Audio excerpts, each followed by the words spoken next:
그래서 이번에는 이 의미의 시작 10번째로 은유와 의미 만들기란 제목으로 한번 살펴보도록 하겠습니다. 앞서 우리가 은유의 의미, 은유와 의미 옮기기, 은유라고 하는 것은 결국은 옮기는 거다, 의미를 옮기는 거다, 그런 문제를 네 가지 방법으로 얘기를 해 봤습니다. 근데 의미를 옮긴다고 하는 것은 궁극적으로 보다 더 효과적인 그런 언어를 사용하기 위해서고, 보다 더 감동을 주기 위한 것이고, 또 새로운 세계를 창조하기 위해서 그렇습니다.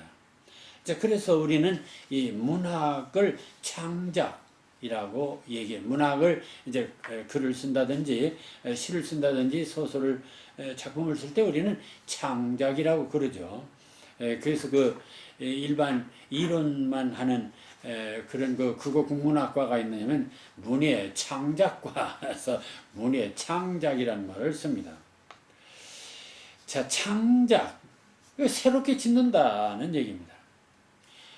우리가 신이 우주 만물을 새로 만든 것을 우리는 창조라고 합니다. 그것은 무에서 유를 이렇게 만드는 세계를 우리는 창조라고 합니다.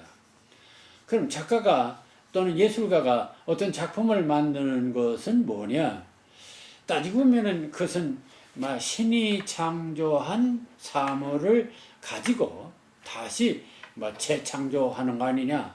그래서 그것을 재구성이다, 이렇게 얘기하고, 또 재창조다, 이렇게 말하기도 합니다.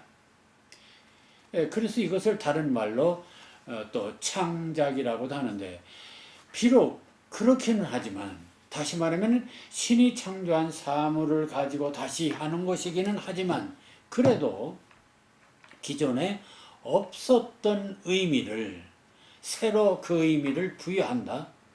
의미를 새로 부여한다는 측면에서는 창조죠.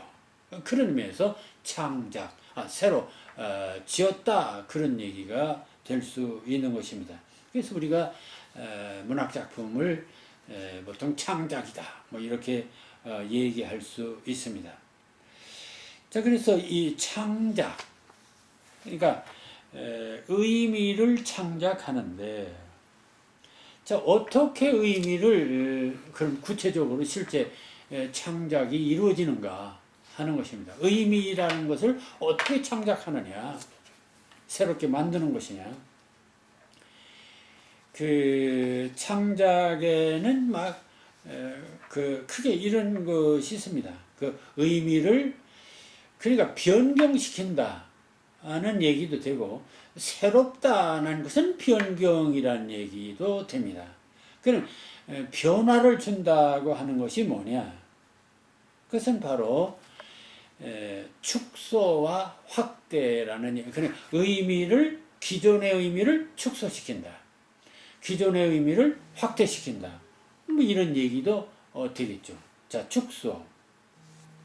자, 은유는 그 두 기호의 공통된 특성만을 부각시키고, 다른 부분은 그 숨기는 약점이 있다. 예를 들어서 내 마음은 호스요, 이렇게 말한다면은, 사실 마음이라고 하는 것은 굉장히 어떤 넓은 세계입니다. 참, 마음이라고 하는 것은 정말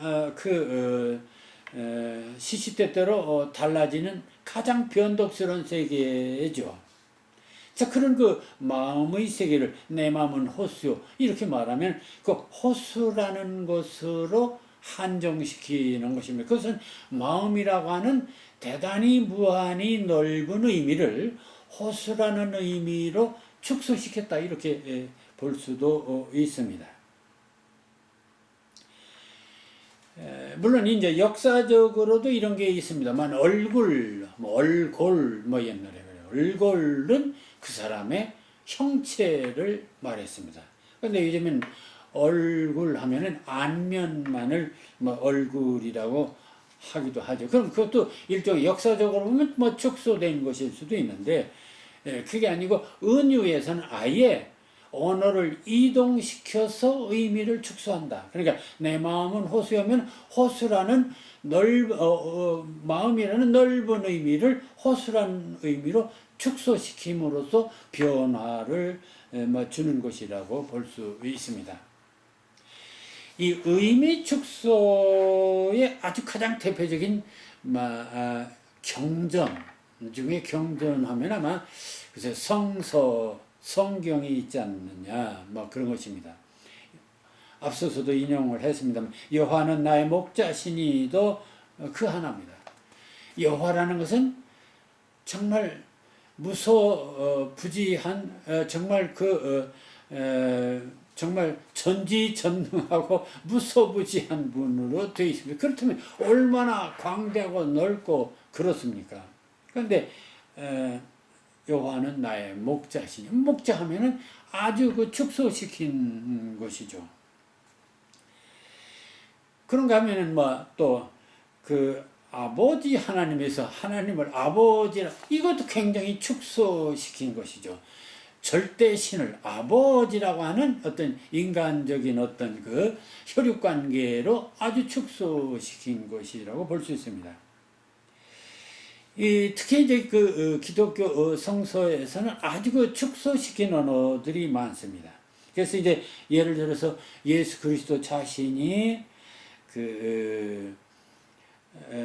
자신을 인자, 사람의 아들, 또는 나는 생수다, 생명의 떡이다, 세상의 빛이다, 양의 문이다, 선한 목자다, 또 길, 진리, 생명, 이런 식으로 이렇게 축소시킵니다. 또는 포도나무, 이런 것도 있죠. 자, 그런데 여기서 중요한 사실을 발견하게 됩니다.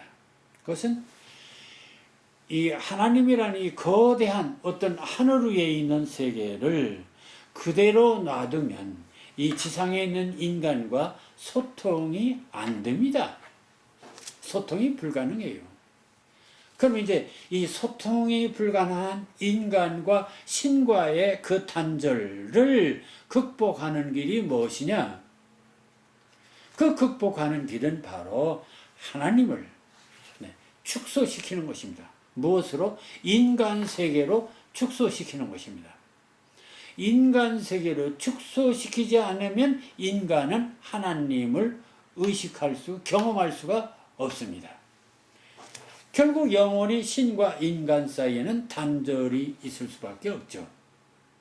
따라서 이 은유야말로, 이 축소야말로 신과 인간이 화해할 수 있는, 만날 수 있는 그런 중요한 단서가 되기도 합니다.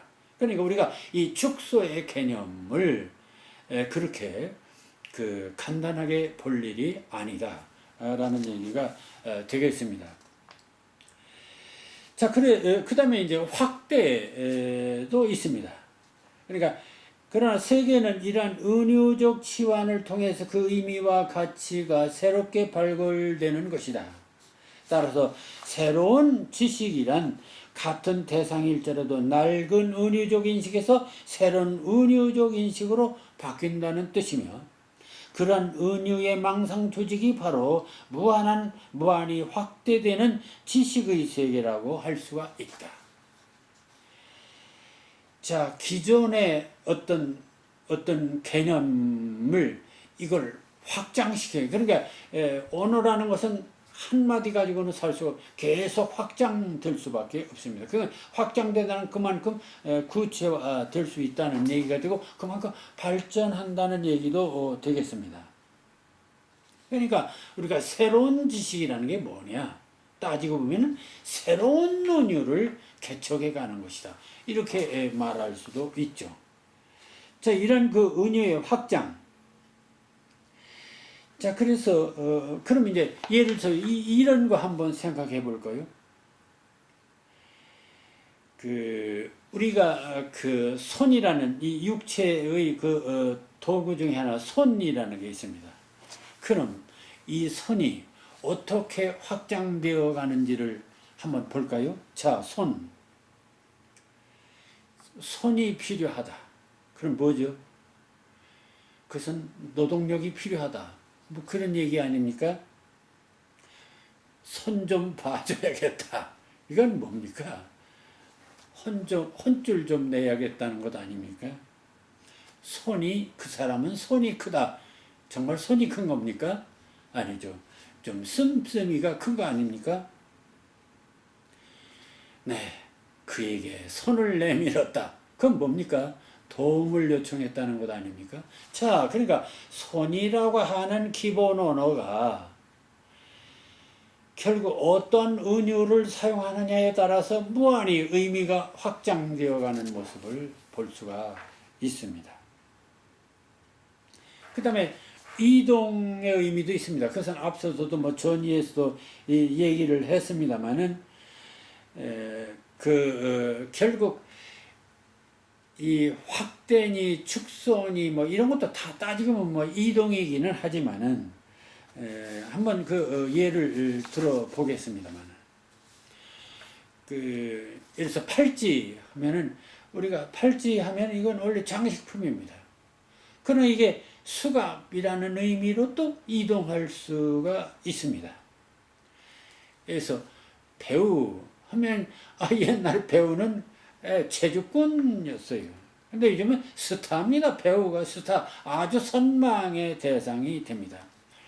수작하다, 네, 술잔을 주고받는데, 근데 이야기를 주고받는 것도 수작으로 바뀝니다. 그럼 이동, 의미의 이동이 있죠. 자, 앞서 사랑하는 나의 하나님, 당신은 늙은 비에다. 푸주간에 걸린 커다란 살점이다. 또 시인 릴케가 만난 슬라브 여자의 마음속에 가라앉은 노세 항아리다. 네, 하나님을 늙은 피에다, 살점이다, 노세 항아리다. 이렇게 이동시킵니다. 이동시켰는데 그 의미를 보면, 네, 넓은 의미에서 좁은 의미로, 구체적인 의미로 바뀌었습니다. 그러니까 이것은 의미의 축소라고 말할 수도 있고 의미의 이동이라고 말할 수도 있습니다. 그리고 그것은 실제 현상적으로는 그렇지만은 또 뭐냐? 내 의미를 새롭게 창조한 것이라고 볼 수 있죠. 하나님이 어떤 사람이냐? 어떤 분이냐? 비의 인물이다. 또는 살점이다. 노창하다. 이런 의미로 내 의미를 새롭게 또 창조했다. 새롭게 명명할 수도 있습니다. 그러니까 그걸 또 창조라고 말할 수도 있습니다. 앞서 시에서 낙엽은 나비가 되고 나비는 가난을 물고 새벽 이슬, 또 비탈진 언덕의 개나리 빙하기의 공룡 발자국 여자의 어린 눈, 이런 소리들. 낙엽은 나비가 되고, 이것은 대등한 사물이 대등한 사물로 이동하는 것이죠. 나비는 가난한 불꽃 또는 이슬, 그리고 발자국, 눈물. 네, 이것은 바로 의미의 대등한 이동인데, 그것도 새로운 의미 창조죠. 나비를 불꽃이라고 했다. 그런 의미 창조죠. 그리고 동시에 그것은 의미의 확대입니다. 그러니까 나비라고 하는 어떤 한 대상을 다양하게 의미를 확대해 갈 수도 있죠. 그러니까 이동이다, 확대다, 또는 축소다. 이 모두가 따지고 보면 또 창조와 관련이 있다고 봐야겠습니다. 자, 이처럼 은유는 의미나 사물이나 현실을 축소, 확대, 이동할 수 있게 할 뿐만 아니라 은유를 통하여 사고하고 나아가 행동할 수 있게 한다. 우리는 은유에 의해서 의식적 또는 무의식적 문화적 체험을 실제적인 현실로 축조하고 또 축조된 현실을 안에서 추리하고 목표를 세우고 또 계획을 수행해 갑니다. 그러니까 따지고 보면 인생이라고 하는 것은 끊임없이 은유를 축소하고 확대하고 이동시키면서 상상하고 창조하는 세계가 바로 의식의 세계일 수도 있고 언어의 세계라고 말할 수가 있는 것입니다. 자, 그런데 이 의미의 이런 전이, 변형, 확대, 축소, 또 재구성, 창조. 자, 이런 것을 어째서 하느냐? 네, 보다 확실하게 한다고 했습니다. 또 새롭게 한다는 의미도 있습니다. 그런데 이것을 좀 심리학적으로 달리 해석하는 방법도 있습니다. 그래서 이런 그 은유 언어에 있어서 그 은유의 그런 그 작업을 의미의 투사 또는 동화 또는 동일시란 그런 심리학적 용어를 쓰기도 합니다. 그래서 이제 플로이드 같은 플로이트는 이 동화와 투사와 동일체 이런 것입니다. 인간은 누구나 마음의 평화를 누리고자 합니다. 근데 마음의 평화는 언제 있나요? 만족스러울 때 있습니다. 배가 부르고 등 떴을 때 마음의 평화가 있죠. 다시 말하면 욕구 충족된 상태, 이게 가장 평화로운 상태가 아니겠습니까? 그게 바로 행복한 상태예요. 그런데 세상은 그렇게 마음껏 욕구 충족할 수 있도록 되어 있지가 않습니다. 끊임없이 외부로부터 도전이 있고, 그래서 자기의 욕구를 충족시킬 수가 없습니다. 늘 그래서 어떤 그 욕구 불만에 빠지죠. 이 욕구 불만을 달리는 스트레스라고 하고, 그게 지나치면 병이 돼서 병이 되고 맙니다. 그리고 그러니까 스트레스가 되고, 스트레스가 지나치면 정신적인 병만 되는 것이 아니라 육체적인 병까지 오게 됩니다. 자, 그러니까 이러한 스트레스, 이런 육체적인 정신적인 병을 치유하려면은 만족한 상태로 다시 돌아가야 됩니다. 그러니까 욕구 불만을 충족시켜야 됩니다. 그런데 세상에 있는 모든 삶은 그렇게 욕구 충족을 할 수 있는 조건이 못 돼요. 그럼 어떻게 할 것인가? 그걸 못하면 병이 되는데, 그래서 그것을 다른 방법으로 대치시키는 방법, 대신 사용하는 방법입니다. 그게 바로 투사, 그리고 동화, 그리고 동일시라는 방법을 사용한다고 얘기를 합니다. 그리고 이러한 마음에서 그러한 것, 정신적으로 그러한 작용을 일으키는 것을 방어 기제다, 이렇게 얘기를 하고 있습니다. 그러니까 예를 들어서 인간은 자아가 위협받는 어떤 상황에서 무의식적으로 자신을 속이거나 상황을 다르게 해석해서 감정적 상처나 그 불안의 붕괴를 벗어나고자 하는 것이죠. 그 벗어나기 위해서 어떤 대상을 자기화하거나 또 나를 대상화시키거나 이런 것들이 가능합니다. 자, 우리 속담에 꽁보다 닭이다 그런 얘기 있습니다. 꽁을 처음에는 원했지만은 안 되면 닭이라도 해서 결국 욕구를 충족한다, 목적을 달성할 수가 있는 것이겠죠. 자, 내가 스타가 못 돼. 그래서 스타를 선망합니다. 그때 어떻게 하는 스타의 행동, 옷, 이런 것들을 흉내냄으로써 어떤 스타 행세를 함으로써 뭔가 위로를 받고 극복하려는 것이 있습니다. 이런 것들. 그러니까 이런 것들이 결국은 다 투사다, 동하다, 이런 것 또는 동일시다, 이렇게 얘기를 해서 결국 인간의 어떤 욕구 불만을 극복하는 일종의 치유의 한 방법이다, 정신적 치유의 한 방법이다, 이렇게 얘기를 하고 있습니다. 자, 이것을 시인들은 어떻게 사용할까요? 시인들도 역시 이런 그 동화와 투사 또는 동일시의 방법을 사용합니다. 자, 그런데 적어도 시인의 것은 이렇게 심리적인 욕구불만의 충족이라는 너무 생리적인 표현보다는 시인에게 있어서 이 동화와 투사의 방법은 그보다 좀 더 본질적이고 또 의미 있는 방법의 해석이 가능합니다. 그건 뭐냐면은 나와 타자, 인간은 나 자신이 있고 나 자신 이외의 자연도 있고 사회도 있고 신도 있고 이런 그 나와 타자 사이에 우리는 살고 있습니다. 근데 문제는 나와 타자 사이에 어떤 균형 관계라든지 어떤 화해의 관계라든지 평화의 관계가 되어 있으면 네, 행복하겠죠. 그런데 만일 그게 괴리되었다. 네. 괴리되었다. 단절되었다라고 할 때 불안이 있습니다.